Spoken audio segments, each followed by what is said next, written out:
Consider this. An obstetrician delivers approximately 20 to 30 babies a week, or more. 14 years ago, on a rainy October afternoon, my husband rushed me to our local hospital. I was in labor, but due to complications, serious complications, I had to have a C-section. After 4 hours in surgery, both my son and I were fine. My doctor, after all was said and done, hopped into his car, turned on the ignition, and on the radio, what was playing but Roxanne by the Police. This is coincidence or synchronicity. Today's guest is the distinguished Dr. Bernard Beitman. Dr. Beitman is the first professional in his field since Carl Jung to address the complex mysteries of the subject in depth. His book, Connecting with Coincidence, Dr. Beitman, if you would show us the cover. There we go. Approaches coincidence, synchronicity, and serendipity from an advantageous perspective. It's wonderful to have you here, Dr. Beitman, and we also have Michael Rawlings joining us on this very, very interesting subject. Well, thanks for having me, both Roxanne and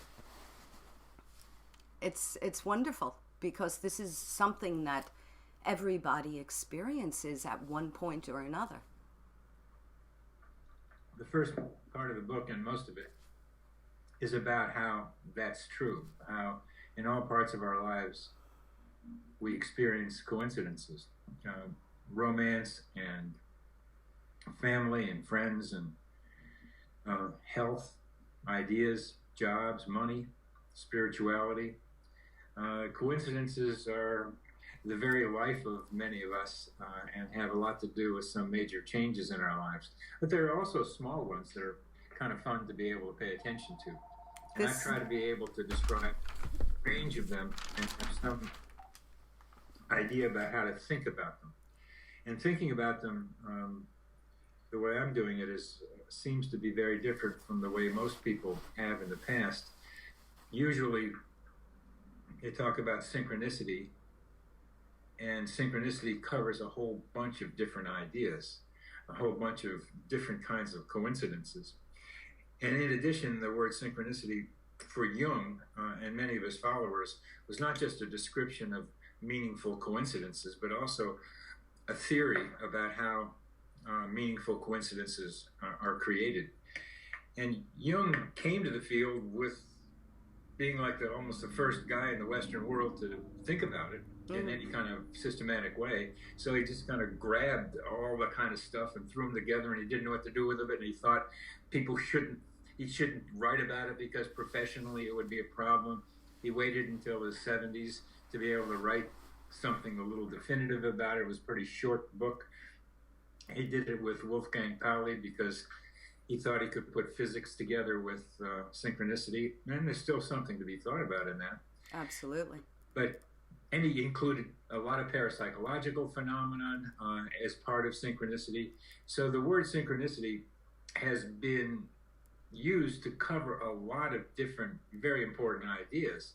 And what I'm trying to do is use the word coincidence to describe a particular subset of what Jung meant about synchronicity, and then divide these coincidence groups into categories that are definable, and then try to be able to use the word meaning in the way I think it's generally meant, to try to describe how coincidences can affect a person. What is the meaning to me?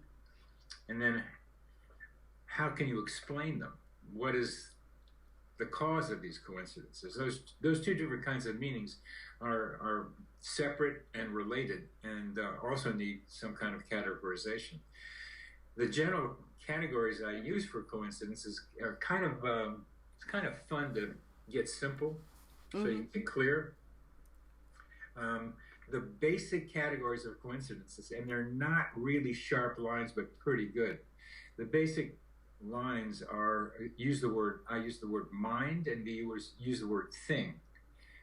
The Jungian kind of coincidences, the kind of the central kind of synchronicity, is having a thought in your own mind, and then you see the thing out there. That is called that I'll call mind thing. Mm-hmm. The coincidence you talked about with the music with Roxanne on the radio and your name is a thing. Anybody can observe that one. Okay. So they know your name, and somebody could have heard the radio, the song on the radio. So those are two things which are then observable, and so I call them things. And Gary Schwartz is writing a book now that's mostly thing. He likes long coincidences. I call them serial coincidences, and he gets out the strings of 7 or 8 of them. So thing, mind thing, and then mind ones. And mind ones are like one I had with my father. As he was dying of choking on blood in his throat, I was choking on something 3,000 miles away in San Francisco, and only found that out the next day. And so I thought, I don't think I'm the only one. This might happen with other people. And Ian Stevenson, who was at UVA and is part of the group, formed the group that I'm in called Division of Perceptual Studies, has a book about 200 cases that are called telepathic impressions. And these telepathic impressions are somewhat similar, some of them very similar to what I experienced. 3 categories: mind, thing. That's really interesting. And it makes perfect sense. Good. It does. It makes perfect sense to me. What do you think, Michael? Well, by the way, thank you for your book, Connecting with Coincidence. Yes, thank you. It's a great book. I really enjoy it. I recommend it to anyone. I agree.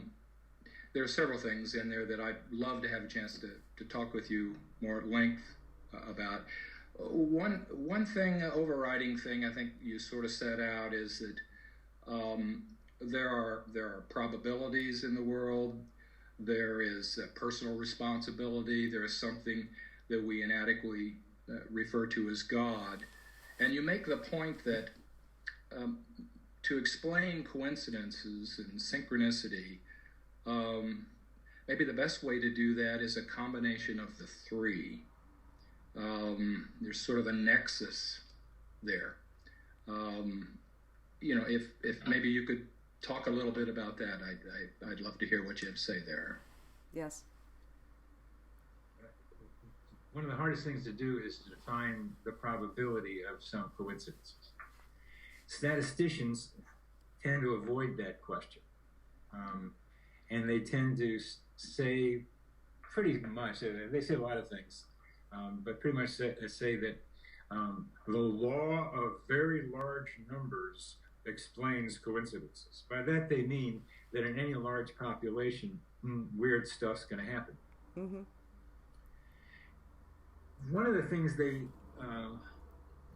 don't really try to tell us is that what they're implying is that if we wait long enough, it'll happen. So they include eternity in the law of very large numbers without saying it. Mm-hmm. So while it makes sense at first, we got to deal with a lifetime, not a billion years, or not even 100,000 years. So it's possible to make probability estimates about how long some very strange low probability event will take place. So that said, there are a lot of coincidences that look like they have the ability to be estimated with some probability. And I'm trying to figure out how to do that. I have a blog on Psychology Today where I try to address many of these problems statistics raises for us. But let's stop with the idea that it'd be nice to be able to get a determination of how probable a particular coincidence is. Some are just more probable than others. Mm-hmm. Okay, so that's probability. What about the balance and the influence of God and personal responsibility. How is that all part of the mechanism of synchronicity? Well, probability is less a mechanism to me and more a description. It's like it goes along with like what the color of the coincidence is. I'd rather say it that way. Mm-hmm. Rather than a cause, it's a description, and so you have various colors, various probabilities for each coincidence. God is where we go when we don't know how to explain it in any other way. Always. And if there are people who want to say that there are no coincidences, by that they mean, without saying it, now I'm going to back off from this, by that they mean we know the cause, therefore it's not a coincidence. You see in the newspaper a lot of stuff that says, well, it was no coincidence that this happened. They're implying that there was a cause. The term coincidence suggests that we don't know what the cause is, but there may be one, and that it's surprising. So surprising and we don't know the cause coming together with several events. If you think God does all of them, then there are no coincidences. Mm-hmm. So if you take that perspective, there are no coincidences. God is doing them because we know the cause. Mm-hmm. I just figured that out the other day, so this is like this is like I'm glad to come up with this one. Now I never understood what they meant by there are no coincidences, and now I do, because God does them all. And if you don't have if you don't know the cause, it's not a coincidence. So I'm just happy with that. Came up with that one. I like that. It's commonly accepted that the brain is compelled to make order out of chaos, sense out of nonsense, form out of formlessness. The thing that I wonder about is the nature of being compelled to do that. It's the brain.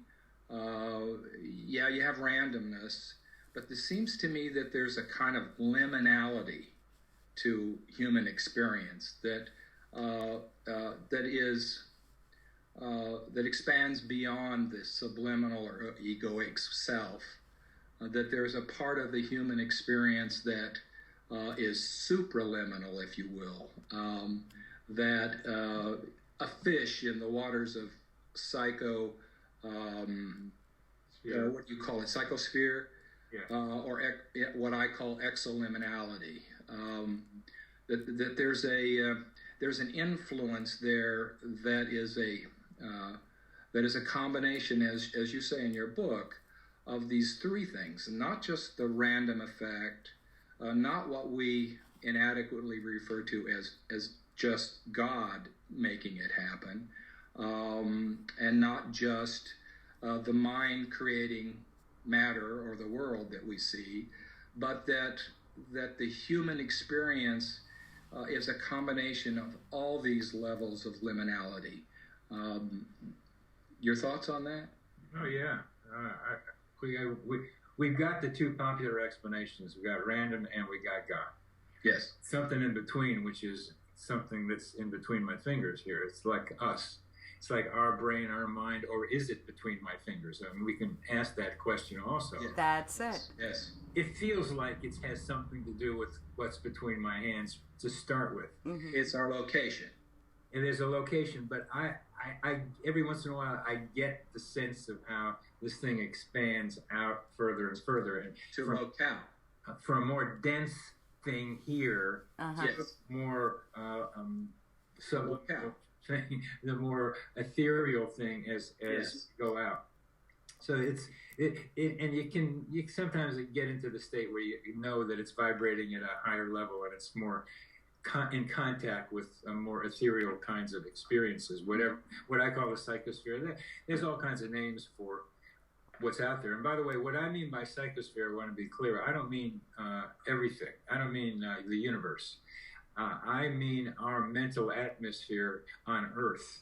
I mean the atmosphere around us, human beings, and plants and animals and all the other conscious beings around us, that we contribute to this atmosphere of the mind, this mental atmosphere, and it's influenced by us, and we can drift into it and we can drift from it.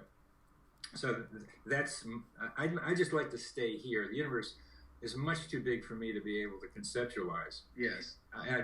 There are people who do it, and astronomers can do it, but mentally, it's just too hard a concept for me to get to. But it may be that this psychosphere idea is a hologram for the bigger thing.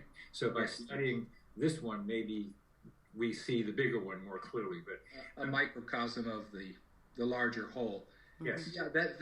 That psychosphere sounds a lot like what I have called a supraliminality, as opposed to subliminal location, a superliminality. Yeah. I don't mean to interject my views. I'm really am curious about your concept of this psychosphere, and how, and as you say, how it is a microcosm of the which I might call an exoliminality field. I don't know if it's a microsphere of a bigger thing. I think it probably is, but I just want to study it. And what I'm trying to do is develop a cartography of the psychosphere and just how it works. I mean, we all talk about how we're in this together. So I want to describe how we're in this together. Yes. I want to describe the way that works. Without spending much time on it, there are a lot of coincidences that we create, and we can explain them by our own behavior in standard scientific terms, ones that are accepted now. A simple example is a guy who's got to go to a meeting tonight or at night, and he comes home tired. He has dinner and trudges out to his car to go to the meeting because he just feels like he has to. And lo and behold, there's no gas in the car. And he attributes that to God as a sign that he doesn't have to go. He didn't put the gas in the car. Exactly. So there are a lot of coincidences that are like that the attribution is external, but they really have something to do with it. So subconsciously, we're doing things which affect the outcome already. Yes. Yeah, I believe that. I try to be able to do that part of the analysis first, the kind of psychological subconscious in the standard Freudian way that we did it ourselves but didn't pay attention to it. Right, So taking responsibility for. Yeah. Well, I'm a therapist, so I like to get people to take responsibility. And I do too. Absolutely. And that's it's a very good important. idea for all of us. Yeah. So this guy did it himself. And there are a lot of stories like that. Some a little more psychological than that, but create the circumstances and then say something else made me do it. It's a sign from the outside. So that's a whole another discussion, actually. But what I would like to get to do is an intermediate zone between God, mystery, and some other theories, and talk about psi, talk about telepathy, talk about clairvoyance. Yes. And talk about what in parapsychology is known as psi-mediated instrumental responses, which is a long-term, long confusing name, which I now call human GPS. The human GPS means the ability for us to get places that we need to get to without knowing how we got there. There are a lot of stories I get like that. A woman wanted to leave a message for someone and didn't have a cell phone, didn't have any other way of communicating to him. So she just wandered around town and somehow found his car and put the message on his windshield. Mm-hmm. She was able to find her way to where she wanted to go, to a place she'd never been before, to give that message to him. And there are a lot of, as I mentioned, a lot of other stories like that. That's human GPS. We can get places we don't know how we got there, but that we need to get to. I tend to think of that as like tuning into another person's frequency. It's as if you can hone in on them, either what they're doing, where they are, what they're thinking. It's definitely possible. I've done it. I think not only possible, it happens. It happens, exactly. I think it happens. The same with my father and my throat is something like that. Being able to tune in to somebody. I have a wonderful friend that I feel like I'm in contact with her even when we're not around. I don't know what she's doing, but I feel like there's this connection going on with us that I can tune into sometimes. And there's no real need to know where she is. But there are other times when people want to know what's going on with someone, or it comes at you that you know something about what's going on with them. Yeah. And that is telepathy. That is what telepathy used to be, feeling the other person's pain at a distance. Pathy, tele meaning at a distance. Mm-hmm. I use the term simulpathity now because telepathy has become more cognitive than emotional. Mm-hmm. So telepathy became cognitive. I've got simulpathity to pick up the emotional side of it. But we can pick up people's needs, people's experiences in ways that we don't believe we can. And coupled with that ability is our ability to get to them when we need to. And so it's just putting together what you just talked about, the resonant capacity to telepathically tune into another person, and this GPS thing that gets us to where they are. Absolutely. So interesting. And you decided, I'm sorry, go right ahead. Okay, go ahead. I was going to say, you decided to write the book, Connecting with Coincidence. Thank you. I was looking for it on my page here, and I couldn't find it too much. You decided to write this to help people use coincidence and synchronicity to their advantage. Yeah. That's so cool. And one of the advantages is that the coincidences are not only useful to you personally, but they suggest that you have latent capacities that you have yet to tap. And these capacities start with telepathy and clairvoyance and this human GPS idea. But there's more in us. There is more capacity in each of us if we allow ourselves to expand our minds into the psychosphere, where there is a lot of potential for us to pick up stuff that we can use. The real value is finding the ways in which human beings are connected. Ultimately, I'm looking for ways to improve the ways we connect with each other. I'm able to do this more various reasons. I don't know. Maybe I'm getting more spiritually developed or something, or more psychological. I don't know. Something's changing. I'm getting older. I don't know. I'm working on stuff. Yes. And I'm able to connect better and better with other people, and losing. There's an old phrase that you can't lose your ego until you have one. Mm-hmm. Because losing your ego is part of spiritual development. Right. And I think it's true, but what we mean by ego is jealousy and competitiveness, and acquisitiveness and stuff like that. And particularly interpersonally, there's a lot of unnecessary negativity going on between people that can be alleviated if we understand that we're all part of it, and how we're part of it, and how we can make ourselves more tuned in to the psychosphere ideas and bring them to our relationships with other people. Yes. That's awesome. And I can't wait until you get this down so I can read it. Yeah, that's the next book is supposed to be just more formal about coincidence studies. But this because this friend I was telling you about just alerted me to just how deep and wonderful a connection with somebody could be.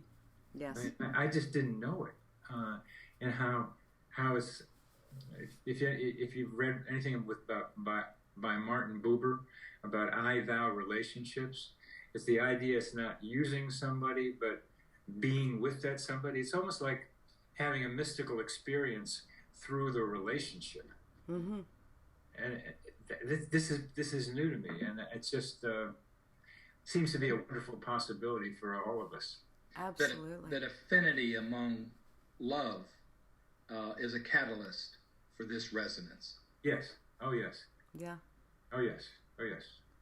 And this connection, it's there. And that's the other thing too. I had read in your book, you were talking about the knowing but not knowing that we know. Yeah. That is the biggest issue I feel with us, that we do know, but we don't know that we know. Yeah.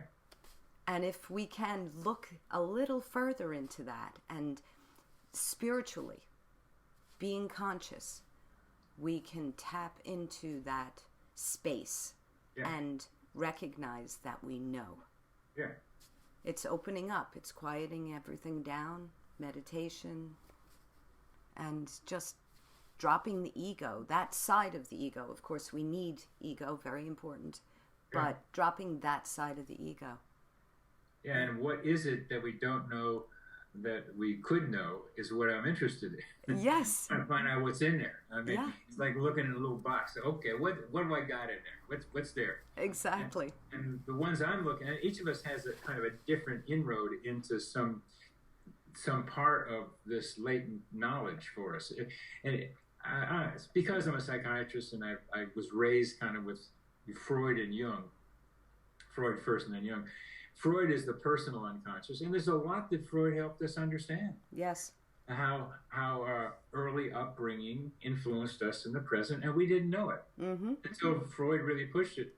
We didn't know it. So this is information we knew, but we didn't know we knew. It was buried in there. So making the subconscious, unconscious, conscious was what Freud brought into Western thought. Yeah. Jung went deep into the collective unconscious and tried to say that we all share some of the same ideas. So that's making an attempt at making the collective unconscious more conscious. Beitman, that's me, is in between. There's Freud, there's Jung, okay, there's Beitman right in there. Okay, there's other guys in there. I love it. Here's Beitman in between. Beitman says, okay, what's in between those? In between those is psi, is telepathy, is clairvoyance, human GPS, and precognition, and more. There's I enjoyed helping some of my patients develop their superpowers, I call them, their ability to know things that they hadn't quite allowed themselves to know. And some of it is not that amazing in considering the X-Men or something. Mm-hmm. But to be able to, like one person, to be able to really understand the minds of other people in a social context and to be able to maneuver through it in a way she couldn't do before is developing a power for her. It's still not exactly psi, but there's something in that direction. I want to help people increase, as I'm trying to do, our sensitivity to interpersonal nuance, to pick up what we miss, but we could hear and could see, could feel from other people. Yes. And that leads us into more telepathic kinds of experiences. Mm-hmm. And Roxanne, what are some of the things you think that we don't know that we know? Oh, everything. I mean, it's who we actually are, that we're not, that this is an illusion, that we have created this illusion, the physical, the whole trip, and we don't even know it. We surmise, we've tried to understand it, but there's the details. I ran into that thing in the mountains last weekend, where I had the realization that it seemed as if I'd created this whole thing. It was just me and the trees. Uh-huh. So it was easier to think about that. Yeah. And so there got to be this kind of like aloneness feeling that if I created all this, then I'm only here by myself. There's nobody else here. Yeah. Well, if we're only viewing the world from our subliminal self and our ego mechanism, or if we're only viewing the world from that perspective, then it does feel alone. But if we realize that the human experience involves a supraliminal, to use my term, self, which is not restricted to location, and part of our human experience is an exoliminality, an affinity with the energy or the vibration of all of it, then we're not alone. I've never actually felt alone as such. I've always known that I wasn't alone, but there's a side of me that feels that collectively there's a knowing, and we're all creating this together, like the tree out the back. I somehow have given my children who were raised in this house the knowing that that tree is there. Excuse me. Does that make any sense? Sure, that we are, in a sense, part of the tree. We have an affinity with the tree. Yeah. We have a shared sense of being with the tree. Well, when you say that, then the tree exists in some form outside of me. Yes. That's true. As all things do. Well, that's when I was getting to the feeling that I made this all up. Mm-hmm. I made up the trees. I made up the whole thing. That's what I'm saying. It was. So it wasn't separate from you. It was. I did it all. Mm-hmm. I did it all. I mean, that's where I felt lonely. And okay, if there's an analogy there, it's God creating everything, and then wanting to be recognized by His creation, by having us become more aware of God. Yes. So a lot of people think that the whatever made us, the mind that made us, wants to be acknowledged. And we, by our increasing awareness, we acknowledge that greater mind.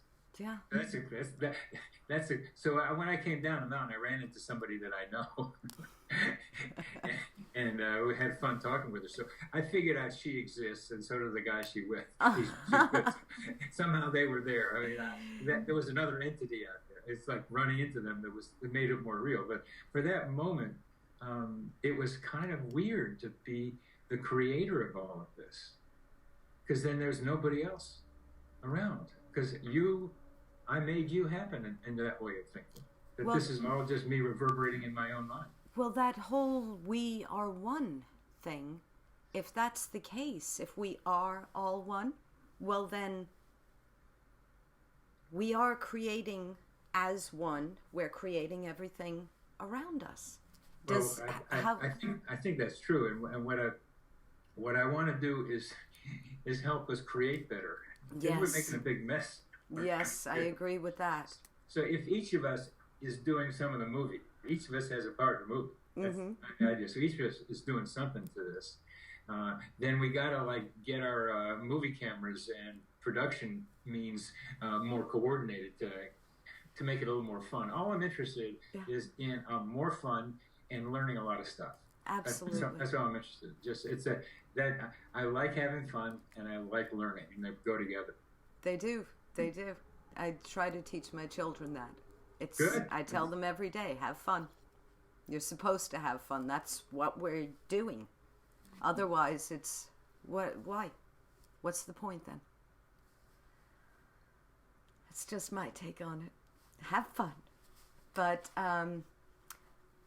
it's a half an hour, and I know you have a lunch meeting, and I wouldn't like to make you late. Thank you. Dr. Beitman. You are an absolute pleasure. Thank you so much. Thank you very much. I would love for us to do this again. Well, thank you. Yeah, that would be so cool. And you have a website? Pardon? You have a website, a blog? Last I heard, yes. I have a website.